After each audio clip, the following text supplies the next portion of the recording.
स्वागत है आप सभी का एसएस क्लासेस में। साथियों, जैसे कि पता होगा आप लोग यहाँ पे जो भी यूपी टेट का एग्ज़ाम देने वाले होंगे उनका एग्ज़ाम डेट जुलाई में यहाँ पे निर्धारित किया गया है। तो सबसे इम्पोर्टेंट होता है कि यूपी टेट को कैसे हम क्रैक कर सकते हैं। तो उसी के सिलसिले में साथियों अब चैनल के ऊपर में डेली आप लोग का यहाँ पे वीडियो आने वाला है कि आखिर में किस तरीक़ा से आपको यूपी टेट यहाँ पे क्लियर करना है और किस तरीक़ा से ये चैनल आप लोगों के लिए मदद करेगा। सबसे इम्पोर्टेंट चीज़ हो जाता है, चाहे आप सीटेट का एग्ज़ाम दो या आप यूपी टेट का यहाँ पे एग्ज़ाम दो, सबसे इम्पोर्टेंट होता है पीवाईक्यू करना। जो बच्चा अगर के पीवाईक्यू अच्छे तरीक़े से कर लेगा उसका सिलेक्शन कहीं नहीं रुकता है। तो हमारे द्वारा यही कोशिश रहेगी साथियों कि जितने भी यहाँ पे अभी तक में यूपी टेट हुए हैं, 3 से 4 यूपी टेट हुआ है, उसका सारा प्रीवियस ईयर क्वेश्चंस आपको डेली एक एक करके वीडियो के द्वारा हम आपको देने की कोशिश करेंगे। तो ये चैनल को सब्सक्राइब कर लीजिएगा। इस पर डेली अब आप लोगों का जो भी यूपी टेट का यहाँ पे एग्ज़ाम होने वाला है उसका प्रीवियस ईयर क्वेश्चंस और उससे रिलेटेड जो भी यहाँ पे स्टडी मटेरियल होगा सब चीज़ आपको यहाँ पे प्रोवाइड किया जाएगा। ठीक है, तो बिना देर किए हुए हम यहाँ पे इस क्लास को स्टार्ट करेंगे। देखिए, आज का जो ये वीडियो है ना, इसमें ईवीएस के ऊपर में हम यहाँ पे ये वीडियो रहने वाला है। ईवीएस में 2011 से लेकर अभी तक में, यानी कि जो भी यूपी टेट में ईवीएस से प्रीवियस ईयर क्वेश्चंस में सवाल पूछे गए हैं वो सब कुछ हम इस वीडियो में कवर करने की कोशिश करेंगे। देखिए, ये जो सीरीज रहने वाला है इसमें लगभग 150 से 160 सवाल ईवीएस के रहने वाले हैं। हम एक वीडियो में इसको नहीं कवर करा सकते हैं, इसीलिए आज जो रहने वाला है ये पार्ट 1 रहने वाला है। ठीक है, इसके बाद जो आएगा आप लोग का पार्ट 2 आएगा, फिर पार्ट 3 इसी तरीक़े से आएगा। तो चलिए बिना देर किए हुए हम यहाँ इस क्लास को स्टार्ट करते हैं। सबसे पहला ही सवाल अगर के आइएगा तो आपके स्क्रीन पर जैसे देख पा रहे होंगे दिया गया है। क्या दिया गया है? ये सवाल आपका 2011 के सीटेट जो का एग्ज़ाम हुआ था उसी में ये सवाल पूछा गया था। पहला सवाल है कि अगर के यहाँ पे स्क्रीन पर आप लोग देख पा रहे होंगे सवाल आपसे क्या पूछा गया। पहला सवाल पूछा गया है कि एक पारिस्थितिकी तंत्र में ऊर्जा का मुख्य स्रोत क्या है। ऑप्शन है एटीपी, सूर्य का प्रकाश, डीएनए और आरएनए। तो पारिस्थितिकी तंत्र में ऊर्जा का जो मुख्य स्रोत होता है आपको पता होगा ये जो होता है सूर्य का प्रकाश होता है। ऑप्शन बी यहाँ पे ये राइट उत्तर हो जाएगा। अगला सवाल है, देखिए अब यहाँ पे 3 ऑप्शन दिया गया। एटीपी क्या होता है? जो मांसपेशियों में ऊर्जा होता है ना वो एटीपी के रूप में वहाँ पे संग्रहित होता है, ये भी सवाल पूछा जाता है। एक है डीएनए और दूसरा है आरएनए। डीएनए और आरएनए जो मानव ब्लड होता है, ब्लड से ये रिलेटेड है। कभी कभी पूछ देता है कि डीएनए का फुल फॉर्म क्या होता है। याद रखिएगा, डीऑक्सी राइबो न्यूक्लिक एसिड जो होता है डीएनए का फुल फॉर्म होता है। ठीक है, अगला सवाल है कि फूलों की घाटी कहाँ स्थित है। तो ये जो फूलों का घाटी स्थित है ना वो उत्तराखंड में स्थित है। कभी कभी पूछ देता है उत्तराखंड में कहाँ पे स्थित है, तो उत्तराखंड के चामोली में ये स्थित है। आप लोग इसको भी अच्छे तरीके से याद रखिएगा। ठीक है, नेक्स्ट सवाल है जैसे कि आप स्क्रीन पर देख पा रहे होंगे। नेक्स्ट सवाल में क्या पूछा गया आपसे कि गिर शेर परियोजना कहाँ स्थित है। जो गिर शेर परियोजना स्थित है वो गुजरात में स्थित है। आप लोग इसको भूलिएगा नहीं कि गुजरात में ये स्थित है। ठीक है, नेक्स्ट सवाल के ऊपर में चलते हैं। नेक्स्ट सवाल यहाँ पे दिया गया है। अब देखिए, कभी कभी पूछता है ना कि जो ये गिर है ना, गिर किस लिए फेमस है। तो गिर जो फेमस है वो एशियाई शेर के लिए फेमस है। ठीक है, एशियाई शेर के लिए फेमस है। अब देखिए, महाराष्ट्र भी एक जो राष्ट्रीय उद्यान है तटोबा राष्ट्रीय उद्यान, टटोबा राष्ट्रीय उद्यान, इससे भी सवाल पूछा जाता है। अब ये जो टटोबा राष्ट्रीय उद्यान महाराष्ट्र में स्थित है और ये भी बाघ के लिए ये जाना जाता है। ठीक है, नेक्स्ट सवाल नेक्स्ट है यहाँ पे मध्य प्रदेश। मध्य प्रदेश में एक कान्हा राष्ट्रीय उद्यान है। कान्हा राष्ट्रीय उद्यान ये हिरण के लिए फेमस है। इससे भी सवाल आप लोगों के लिए पूछा जाता है। अगला सवाल है चौथा नंबर सवाल। चौथा सवाल देखिए दिया गया है कि आर्सेनिक युक्त जल प्रदूषण की समस्या अधिकतम कहाँ पे है। 4 राज्य दिया गया है। तो सबसे ज़्यादा जो इसका समस्या है उस समय यहाँ पे सवाल पूछा गया था ये यूपी टेट के अंतर्गत में, ये त्वचा कैंसर से भी संबंधित है। और यहाँ पे ये जो सबसे ज़्यादा अधिकतम समस्या है ये पश्चिम बंगाल का है। इससे क्या होता है? त्वचा कैंसर होता है। ठीक है, तो आप लोग इसको भी अच्छे से याद रखिएगा। नेक्स्ट सवाल 5 नंबर सवाल देखिएगा दिया गया है कि ग्रीनपीस इंटरनेशनल का मुख्यालय कहाँ पे स्थित है। तो ये जो स्थित है एम्स्टर्डम में स्थित है। आप लोग इसको भूलिएगा नहीं। अगला सवाल के ऊपर में अगर के हम आते हैं 6 नंबर सवाल में पूछ रहा है कि मौलिक कर्तव्यों को किस देश के संविधान से अपनाया गया है। ये बहुत ही इजी सवाल है, जल्दी से आप लोग कमेंट सेक्शन में इसको बताइएगा। मौलिक कर्तव्य जो लिया गया है वो आपका लिया गया है यूएसएसआर से, यानी रूस के संविधान। वर्तमान में देखिएगा जो मौलिक कर्तव्य लिया गया है रूस से लिया गया है। वही अगर अमेरिका से देखिएगा तो मौलिक अधिकार लिया गया है हमारा, तो ये भी नहीं भूलिएगा आप लोग, ठीक है। ये दोनों बहुत ही इंपॉर्टेंट है।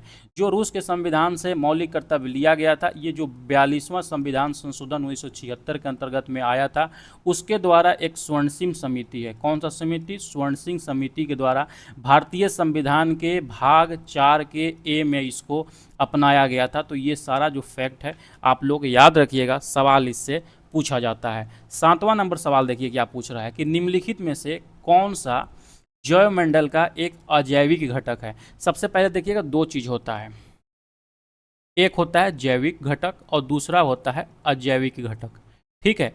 जैविक घटक के अंतर्गत में जो भी सजीव चीज़ होते हैं वो सब जैविक में आते हैं, और जो भी निर्जीव चीज़ होते हैं वो सब आप लोग को अजैविक में आते हैं। तो पूछ रहा है कौन सा अजैविक घटक नहीं है, यानी कि जैविक है। तो ऑप्शन नंबर में सी देखिएगा, तो ऑप्शन नंबर सी में जो यहाँ पे लिखा गया है वो बिल्कुल यहाँ पे राइट में लिखा गया है, ठीक है।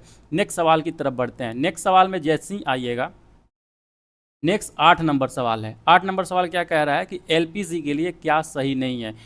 यह स्वच्छ ईंधन है, तो ये तो बिल्कुल सही है। इसका उच्च कैलोरी मान होता है, ये भी सही है। इसका नीली लौ से जलती है, ये भी सही है। यह मीथेन का उत्सर्जक है, नहीं। जो एलपीजी होता है, एलपीजी जो होता है ब्यूटेन, कौन सा? ब्यूटेन। ब्यूटेन और प्रोपेन, ये दोनों का मिश्रण होता है, आप लोग याद रखिएगा। 9 नंबर सवाल में जैसे ही आइएगा आपसे पूछ रहा है कि पुष्कर मेला कहाँ आयोजित होता है। देखिए बिना हम बकवास के पूरा का पूरा आप लोग का जो सिलेबस है यहाँ पे यूपी टेट का, वो इस चैनल के ऊपर में कंप्लीट कराने वाले हैं। इसका जो भी पीडीएफ होगा, जो भी हम क्लास लेंगे, उसका पीडीएफ मेरे टेलीग्राम चैनल पर हम भेज दिया करेंगे, तो आप लोग जाकर टेलीग्राम चैनल को भी वहाँ से ज्वाइन कर लीजिए, ठीक है।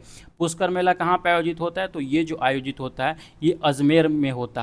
पुष्कर मेला जो है ना सबसे बड़ा मवेशी मेला है। कौन सा मेला है? मवेशी मेला। और वहाँ पर इस मेला में जो सबसे ज़्यादा बिक्री होता है वो ऊँट का बिक्री होता है, इसलिए इसे ऊँट का मेला भी कहा जाता है। आप लोग इसको भी याद रखिएगा। 10वां सवाल है कि पृथ्वी के सतह के पास मुख्य वायुमंडलीय परत कौन है।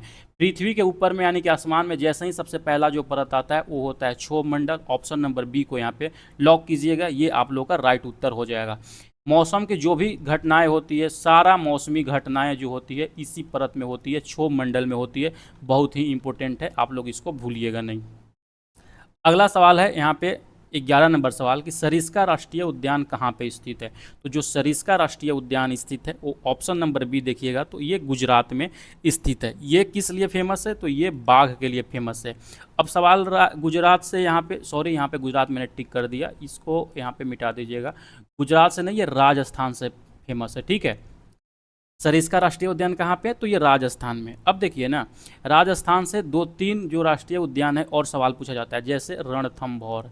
रणथंभौर, ये रणथंभौर राष्ट्रीय उद्यान कहाँ पे है, तो ये भी राजस्थान में है। फिर एक पूछा जाता है केवलादेव। केवलादेव राष्ट्रीय उद्यान कहाँ पे है, तो ये भी राजस्थान में है। तो ये दोनों चीज़ आप लोग याद रखिएगा।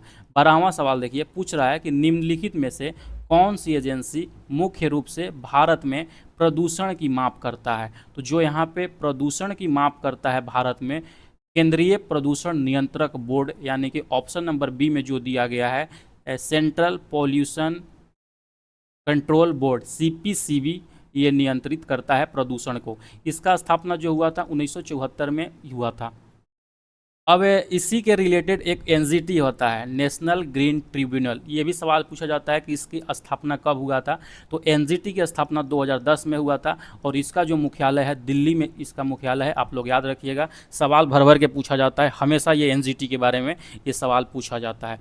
अगला सवाल 13 नंबर सवाल आपके स्क्रीन पर है। 13 नंबर सवाल है कि संविधान सभा ने हमारे राष्ट्रीय गान को कब अपनाया। अब देखिए बहुत सारे लोग यहाँ पे गान में भी कंफ्यूज हो जाते हैं कि गान क्या है, गीत क्या है। तो जो राष्ट्रीय गान है जन गण मन, क्या है, जन गण मन, ये हमारा क्या है, राष्ट्रीय गान है। इसका जो अपनाया गया था ना 24 जनवरी 1950 को अपनाया गया था बाबू, आप लोग याद रखिएगा, बहुत इंपॉर्टेंट सवाल है, हमेशा सवाल पूछा जाता है। सबसे पहले जो राष्ट्रीय गान है कब गाया गया था, 1911 में गाया गया था, कोलकाता अधिवेशन में ये गाया गया था। इसका ऑथर कौन है, किन्होंने ये रचना किया था, तो इसका जो रचना किए हैं आर.एन. टैगोर जी ने ये रचना किया है। आप लोग इसको भी याद रखिएगा। अब एक ये भी सवाल आता है कि राष्ट्रीय ध्वज कब अपनाया गया, तो याद रखिएगा जो राष्ट्रीय ध्वज को अपनाया गया था वो 22 जुलाई 1947 में इसको अपनाया गया था। बहुत इंपॉर्टेंट है। तो ये दोनों तीनों चीज़ जो मैंने बताया आप लोग याद रखिएगा। नेक्स्ट सवाल देखिए, पूछ रहा है 14वां सवाल कि कोटोपैक्सी एक सक्रिय ज्वालामुखी है, कहाँ पे स्थित है। तो जो ये कोटोपैक्सी ज्वालामुखी है ना, ये एंडीज पर्वत में स्थित है। ऑप्शन नंबर सी इसका राइट उत्तर हो जाएगा। 15 सवाल है कि WWF का पूर्ण रूप क्या है। जो WWF है वर्ल्ड वाइल्ड फंड, यानी कि हिंदी में देखिएगा तो विश्व वन्य जीव कोष इसका फुल फॉर्म होता है। और इसका जो स्थापना हुआ था 1961 ईस्वी में हुआ था। और इसका जो हेडक्वार्टर है वो ग्लैंड में है। कहाँ पे है, ग्लैंड में इसका मुख्यालय है। ग्लैंड कहाँ पे है, तो ये स्विट्जरलैंड में है। आप लोग इसको भी ध्यान में रखिएगा। 16वां सवाल देखिए, सवाल पूछ रहा है कि घास के मैदान की पारिस्थितिकी तंत्र में एक खाद्य श्रृंखला में शीर्ष उपभोक्ता कौन है। ये बहुत इंपॉर्टेंट सवाल है, थोड़ा सा आप लोग समय लेकर इसके बारे में सोचने की कोशिश कीजिएगा। क्या पूछ रहा है, शीर्ष उपभोक्ता। ऑप्शन ए है तृणभक्षी, दूसरा है मांसभक्षी, और ऑप्शन सी है जीवाणु, और फिर यहाँ पे ऑप्शन डी में देखिएगा तृणभक्षी या मांसभक्षी। जो भी लोग यहाँ पे तृणभक्षी नहीं समझ पा रहे होंगे, ये कार्निवोरस होता है, वो यहाँ पे देखिएगा तो ये यानी कि इसको तृणभक्षी को क्या कहते हैं, सर्वाहारी भी कह सकते हैं हम। ठीक है, कौन सा कह सकते हैं,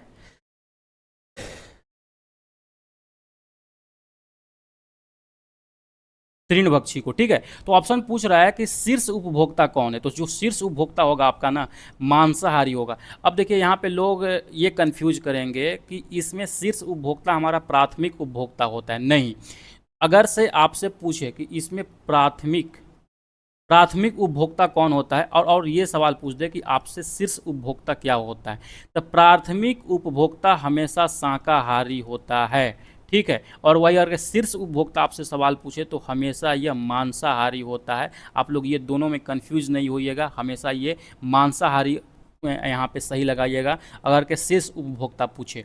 अगर आपसे पूछ दे कि यहाँ पे ये प्राथमिक उपभोक्ता कौन है, तो प्राथमिक उपभोक्ता में जो शाकाहारी से टिंडे हो गए, हिरण हो गए, गाय हो गए, ये सब प्राथमिक उपभोक्ता में आते हैं। लेकिन यहाँ सवाल पूछ रहा था कि शीर्ष उपभोक्ता कौन है, तो शीर्ष उपभोक्ता हमारा कौन हो जाएगा, मांसाहारी हो जाएगा। आप लोग हमेशा ये याद रखिएगा।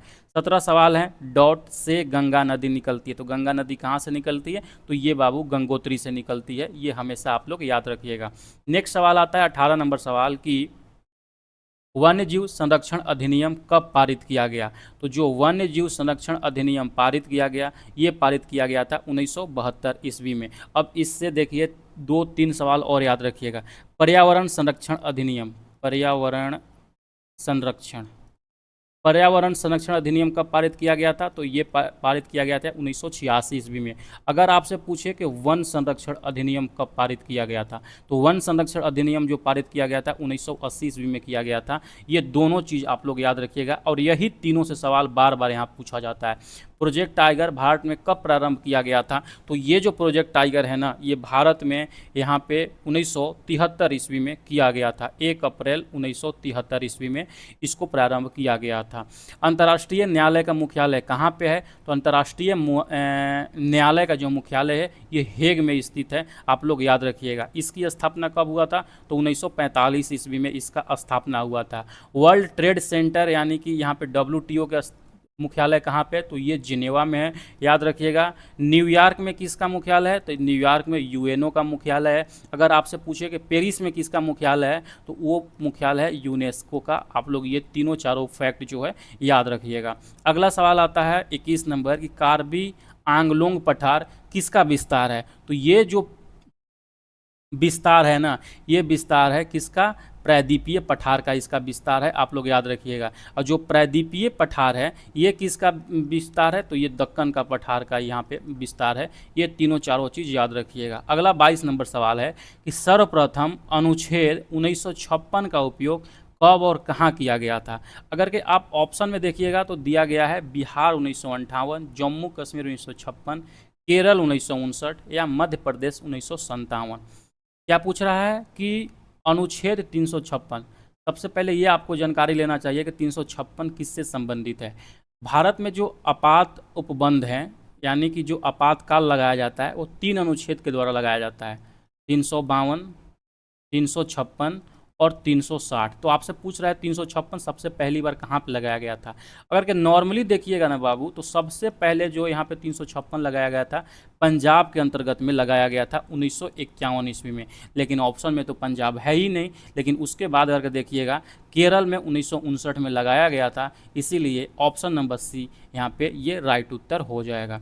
अगला सवाल 23 नंबर सवाल देखिए। 23 नंबर सवाल पूछ रहा है कि एलिफेंटा द्वीप कहाँ पर स्थित है। ऑप्शन दिया है कच्छ के तट पर, मुंबई तट पर, गोवा तट पर या गुंगा डेल्टा। अगर कि आपने यहाँ पे मुंबई का जो गेटवे ऑफ इंडिया है वहाँ पे गए होंगे, तो वहाँ से एलिफेंटा जो वहाँ पे द्वीप है वहाँ पर भी जाने के लिए बोट चलाया जाता है। और जो एलिफेंटा केव है, यानी कि एलिफेंटा का गुफा, वहाँ एक समझिए कि टूरिस्ट प्लेस है, वहाँ पे लोग घूमने जाते हैं। तो इससे आप लोग याद रख सकते हैं कि जो मुंबई के तट है वहीं पे ये एलिफेंटा द्वीप पर ये स्थित है, आप लोग याद रखिएगा।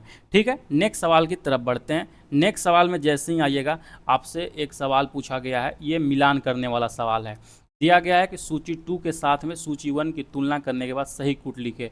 भारतीय संघ का प्रधान कौन होता है, वो प्रधानमंत्री होता है। राज्य का कौन होता है, राज्यपाल होता है। निगम का कौन होता है, वो मेयर होता है। और अगर के देखिएगा यहाँ पे पूछ रहा है कि ग्राम पंचायत का कौन होता है हेड, तो वो सरपंच होता है। अगर के ऑप्शन में देखिएगा तो ऑप्शन नंबर बी यहाँ पे ये राइट उत्तर हो जाएगा।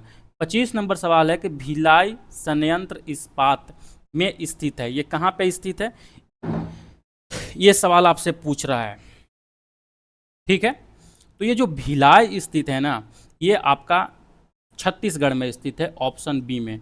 अब जो इस्पात संयंत्र है, झारखंड में भी एक इस्पात संयंत्र है और उड़ीसा में भी एक इस्पात संयंत्र है, बोकारो स्टील प्लांट। ठीक है, ये जो स्थित है झारखंड में है। और उड़ीसा में जो एक राउरकेला है, राउरकेला जो स्टील प्लांट है वो उड़ीसा में स्थित है। आप लोग इसको भी अच्छे से याद रखिएगा। ठीक है, नेक्स्ट सवाल की तरफ बढ़ते हैं। कौन सा सवाल, 26 नंबर सवाल, हैमलेट किस व्यवधान से जुड़ा हुआ है। अगर के आप देखिएगा तो जो ये हैमलेट है ये ग्रामीण व्यवधान से जुड़ा हुआ है। जो ग्रामीण व्यवधान है ना, 4 भागों में बांटा गया, उसी 4 भागों में से एक है हैमलेट। ठीक है, अगला सवाल 27 नंबर है कि भारत में महिलाओं के लिए निम्न में से कहाँ आरक्षण उपलब्ध है। अगर के नॉर्मली देखिएगा केंद्र सरकार में, यानी कि भारत में अभी अगर के जहाँ पे महिला आरक्षण स्थित है वो पंचायती राज व्यवस्था में ही केवल स्थित है। अभी कुछ दिन पहले जो लोकसभा में यहाँ पे बिल लाया गया था, उसमें लोकसभा में महिलाओं के आरक्षण के बारे में बात कर रहा था। लेकिन फिलहाल देखिएगा कि पंचायती राज संस्था जो है, पंचायती राज विभाग में यहाँ पे 33.3% महिलाओं का आरक्षण है। कई राज्य में देखिएगा कि जो अपना जैसे बिहार हो गए या और भी राज्य हो गए, वहाँ पे बढ़ाकर इसको 50% कर दिया गया है। तो आप लोग को ये भी जानकारी होना चाहिए। 28 नंबर सवाल है कि निम्नलिखित में से कौन सा एक शीतोष्ण घास का मैदान नहीं है। क्या पूछ रहा है, शीतोष्ण घास का मैदान नहीं है। तो शीतोष्ण का जो नहीं है वो है कैंपोस, ऑप्शन नंबर सी इसका राइट हो जाएगा। ये किस तरीका का है, ये सवाना जलवायु का है। किस तरीका का, सवाना जलवायु का। अब ये जो कंपोस है ये कहाँ पे है, तो ये ब्राज़ील का घास के मैदान है। कौन सा, ब्राज़ील, आप लोग याद रखिएगा। पंपास कहाँ पे है, तो ये अर्जेंटीना, अर्जेंटीना। जो डाउन्स है वो कहाँ का है, ऑस्ट्रेलिया, AUSTRALI, ऑस्ट्रेलिया का है। प्रेरी कहाँ का है, तो ये उत्तरी अमेरिका का है। आप लोग याद रखिएगा, सवाल पूछा जाता है। ठीक है, 29 नंबर में आते हैं। किसी राज्य के राज्यपाल के रूप में नियुक्ति होने के लिए किसकी कितनी उम्र होनी चाहिए। तो ये जो राज्यपाल के लिए जो एज होना चाहिए ये 35 वर्ष होना चाहिए। जैसे प्रेसिडेंट हो गया या वाइस प्रेसिडेंट हो गए, ठीक है, या गवर्नर हो गए, इसके लिए जो एज चाहिए होता है ना, ये 35 साल चाहिए होता है, याद रखिएगा। अब ये भी सवाल पूछ सकता है आपसे कि जो राज्यपाल है राज्यपाल का कार्यकाल कितना होता है? तो ऐसे नॉर्मली देखिएगा तो ये तो 5 वर्ष के लिए होता है, लेकिन अगर के राष्ट्रपति चाहे तो इसको बढ़ा भी सकता है। राज्यपाल का जो यहाँ पे उल्लेख है संविधान के किस अनुच्छेद में है, ये भी सवाल पूछा जाता है। तो अनुच्छेद 157 और 158 जो है यहाँ पर राज्यपाल से संबंधित है, ये आप लोग अच्छे से याद रखिएगा। नेक्स्ट सवाल की तरफ बढ़ते हैं। यहाँ पे देखिएगा तो आपसे पूछ रहा है 30वां नंबर सवाल में, निम्नलिखित में से किस क्षेत्र में बारहसिंगा पाए जाते हैं? तो ये जो बारहसिंगा पाए जाते हैं तो ये टुंड्रा प्रदेश में पाए जाते हैं। ऑप्शन नंबर ए राइट होगा। बारहसिंगा क्या होता है? तो ये हिरण का ही एक प्रजाति है, इसमें कोई दो भाव नहीं है। ठीक है, अगला सवाल 31 नंबर सवाल यहाँ पे देखिए। एक परिवार एक इकाई है जिसमें एक माँ, पिता और उनके 2 बच्चे होते हैं। अब आप लोग बताइए, क्या परिवार में एक माँ, एक पिता और उनके 2 बच्चे ही होते हैं और कोई नहीं होता है? ये स्टेटमेंट दे रहा है। ऑप्शन ए में देखिएगा दिया गया है, गलत है, क्योंकि कई तरह के परिवार हैं और कोई परिवार को केवल एक ही प्रकार के रूप में वर्गीकृत नहीं किया जा सकता है। ये बिल्कुल सही है। अब बताइए, एक परिवार जो होता है जैसे फादर हो गए और मदर हो गई, ये दोनों भी मिलकर एक परिवार बना सकते हैं। इनके अगर के 1 बच्चे हैं फिर भी ये परिवार है, इसके 5 बच्चे हैं फिर भी ये परिवार है। लेकिन सवाल में देखिएगा या स्टेटमेंट में दिया है कि एक माता, पिता और 2 बच्चे हैं तभी परिवार बनेगा, इसलिए ये स्टेटमेंट जो है हमारा गलत स्टेटमेंट है। अगला सवाल देखिए, यहाँ पे दिया गया कि वर्ष 1953 में भारत की पहली ट्रेन चली थी। कहाँ पे चली थी? मुंबई से पुणे, कोलकाता से अलीपुर, बॉम्बे से ठाणे। हाँ बिल्कुल सही। ऑप्शन नंबर सी में अगर के देखिएगा यहाँ पे, तो ये जो चला था बॉम्बे से ठाणे में, कब? 16 अप्रैल 1953 ईस्वी में पहली रेलगाड़ी चली थी। कभी कभी सवाल यही पूछ देता है कि मुंबई में कहाँ से, तो मुंबई में बोरी बंदर, कहाँ पे? एक जगह है मुंबई में, बोरी बंदर रेलवे स्टेशन है, अगर के आप लोग गए होंगे वहाँ पे, तो वहाँ से लेकर ठाणे के बीच में ये पहली रेल चली थी। 33 नंबर सवाल देखिए कि मानसूनी वन कहाँ पाए जाते हैं? जहाँ पे वर्षा कितनी होनी चाहिए? तो वहाँ पे जो वर्षा होना चाहिए 70 से 200 सेंटीमीटर के बीच में जहाँ पे वर्षा होती है वहाँ पे मानसूनी वन पाए जाते हैं। और इस तरीका के वन को उष्णकटिबंधीय, कौन सा? उष्णकटिबंधीय, उष्णकटिबंधीय और यहाँ पे पर्णपाती वन, कौन सा? पर्णपाती वन, उष्णकटिबंधीय पर्णपाती वन भी कहा जाता है। तो सवाल ये भी पूछ सकता है आपसे कि उष्णकटिबंधीय पर्णपाती वन में वर्षा कितना सेंटीमीटर तक होता है? तो कितना होता है? 70 से 200 सेंटीमीटर के बीच में होता है। 34 नंबर सवाल देखिए, ज्वालामुखी पर्वत कौन सा है? आपसे पूछ रहा है कौन सा इसमें ज्वालामुखी पर्वत है? अरावली, एप्लासियन, यूराल और किलमंजारो। तो जो ज्वालामुखी पर्वत है ये किलमंजारो है। ये कहाँ पे स्थित है? तंजानिया में स्थित है। आप लोग याद रखिएगा इसको।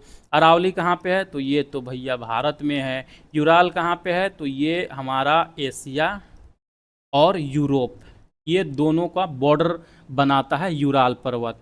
फिर आता है एप्लेसियन पर्वत, कहाँ पे? तो ये जो स्थित है यूएसए में स्थित है, ये भी नहीं भूलिएगा। नेक्स्ट सवाल है, पलवक, तरणशील और नितलक के घटक नहीं है। नहीं है तो ये घास पारिस्थितिकी तंत्र का घटक नहीं है, ये नदी, जल, महासागर का ये घटक है। आप लोग याद रखिएगा। अगला 36 नंबर है कि प्रायद्वीप शब्द का अर्थ है पानी से घिरी हुई भूमि का एक टुकड़ा। यानी कि पूछ रहा है कि प्रायद्वीप किसे कहते हैं? याद रखिएगा, 3 तरफ से अगर के पानी से जो क्षेत्र घिरा होता है उसको हम प्रायद्वीप कहते हैं। अगर के चारों तरफ से जो पानी से घिरा हुआ क्षेत्र होता है उसको हम क्या कहते हैं? द्वीप कहते हैं। और 2 तरफ से पानी से जो क्षेत्र घिरा होता है उसको गल्फ कहते हैं, उसको खाड़ी कहते हैं। आप लोग ये तीनों चीज़ याद रखिएगा। अगला सवाल आता है कि नगर निगम द्वारा कौन सा कर लगाया जाता है? तो नगर निगम के द्वारा देखिएगा तो मनोरंजन टैक्स, टोल टैक्स, गृह टैक्स, ये सब कुछ लगाया जाता है। और ये जो संबंधित है नगर निगम, नगर पालिका, ये 74वां संविधान संशोधन से संबंधित है, ये भी आप लोग याद रखिएगा। 38 नंबर सवाल है कि जनसंख्या के दृष्टि से सबसे बड़ा महाद्वीप कौन सा है? तो सबसे बड़ा महाद्वीप, सबसे बड़ा जो महाद्वीप है वो है एशिया महादेश। यहाँ पे कुल जनसंख्या का 60% जनसंख्या एशिया में निवास करती है। आप लोग याद रखिएगा। 39 नंबर सवाल, निम्नलिखित में से कौन सा एक गर्म जलधारा है। आपसे पूछ रहा है कौन सा गर्म जलधारा है। एक पूछा जाता है लेब्राडोर के बारे में, अब एक पूछा जाता है गल्फ स्ट्रीम धारा के बारे में। लेकिन यहाँ पे आपसे पूछा है कि कौन सा गर्म जलधारा है, तो वो है क्यूरोसियो जलधारा। ये गर्म जलधारा है और ये कहाँ पे बहता है, तो ये जापान में बहता है, याद रखिएगा। लेब्राडोर जो कैसी जलधारा है, तो यह एक ठंडी जलधारा है, ये भी याद रखिएगा। एक जो गल्फ स्ट्रीम के बारे में हमेशा पूछा जाता है कि गल्फ स्ट्रीम कैसी जलधारा है, तो ये भी गर्म जलधारा है, आप लोग ये भी याद रखिएगा। और आज का वीडियो का ये लास्ट सवाल देखिएगा। सवाल पूछ रहा है कि लक्षद्वीप में स्थित है। अगर कि आप भारत का मैप देखे होंगे तो इस तरफ में जो स्थित है यहाँ पे, ये लक्षद्वीप स्थित है, और इधर में आइएगा तो अंडमान निकोबार द्वीप समूह यहाँ पे स्थित है। तो इधर का जो पार्ट है इसमें जो है वो अरब सागर है। कौन सा है, अरब सागर। अब इधर में आइएगा तो इधर क्या है, बे ऑफ बंगाल, यानी कि बंगाल की खाड़ी है। लक्षद्वीप के बारे में पूछ रहा था, लक्षद्वीप कहाँ पे स्थित है, अरब सागर में स्थित है। अगर से आपसे ये पूछा ताकि अंडमान निकोबार द्वीप समूह कहाँ पे स्थित है, तो वो बंगाल की खाड़ी में स्थित है, आपको ये बताना होता है, ठीक है। तो ये याद रखिएगा। अब देखिए जो लक्षद्वीप है ना, इसका पहले से नाम लक्षद्वीप नहीं था, इसको पहले लेक डाइव कहा जाता था। कौन सा, लेक डाइव।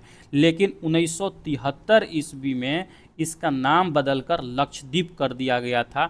आप लोग इसको याद रखिएगा। सवाल यह भी पूछ सकता है कि लक्षद्वीप का पुराना नाम क्या था, तो लक्षद्वीप का पुराना नाम लेक डाइव था, लेकिन 1973 ईस्वी में इसका नाम परिवर्तित कर कर लक्षद्वीप कर दिया गया था, ठीक है। आई होप कि ये वीडियो आप लोगों को पसंद आया होगा। अगर कि वीडियो पसंद आया होगा तो ज़रूर से ज़रूर इसको लाइक कर दीजिएगा, और कमेंट में जो भी दिक्कत परेशानी अच्छा बुरा लगा होगा आप कमेंट कर दीजिएगा। इसका जो PDF है मैं अपने टेलीग्राम चैनल पर भेज दूंगा, तो जाकर वहाँ से आप लोग इसको डाउनलोड कर लीजिएगा। और जो इसका बाकी के सवाल है, लगभग अभी 100 सवाल, 100+ सवाल होंगे, तो ये जो है नेक्स्ट वीडियो में हम लाने की कोशिश करेंगे। चलिए मिलते हैं नेक्स्ट वीडियो के साथ में। Bye bye.